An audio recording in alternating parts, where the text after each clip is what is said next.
Vijayawada హైవేకు IT కంపెనీలు queue కట్టనున్నాయి.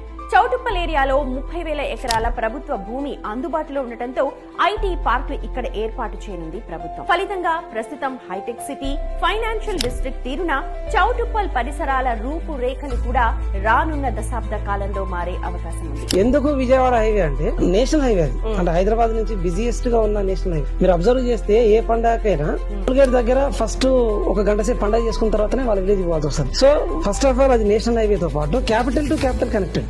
Ramoji film city one of the biggest film city. మన దాంతో పాటుగా కొత్తపేటలో ఉన్న ఫ్రూట్ మార్కెట్ వచ్చేసి HMDA లాజిస్టిక్స్ కింద బాటసింగరం ట్రాన్స్ఫర్ చేసారు. దాంతో పాటు విజయవాడ హైవే ఇప్పుడు దండమల్కాపురం వరకు 8 లైన్ ఎక్స్పాన్షన్ అవుతుంది. 8 ఫ్లైఓవర్స్ ఆల్రెడీ బిల్డ్ అయింది.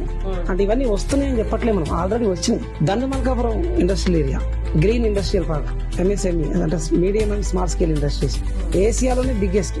ఇండియాలో ఫస్ట్ టైం అక్కడ మనకు ఆల్మోస్ట్ 48,000 ఎంప్లాయ్మెంట్ కు ప్లాన్ చేశారు. 2019 లో స్టార్ట్ అయింది.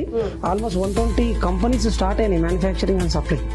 సో దానికి ఇబ్బంది కాకుండా 8 లైన్ రోడ్ కూడా అక్కడ దానికి శాంక్షన్ చేశారు. ఎయిర్పోర్ట్ రావడానికి కానీ యాక్సెసిబిలిటీ ఈజీగా ఉండాలని. ఆంధ్రాకి ఎట్లయితే సీ పోర్ట్ ఇచ్చారో తెలంగాణకు డ్రై పోర్ట్ ఇస్తాం మనం. అదాని గ్రూప్ వాళ్ళు 1100 ఎకర్స్ తీసుకుంటున్నాం. Hub of regional ring road ఏదైనా ఉంది అంటే అది చౌటుప్పల్ అవుతుంది.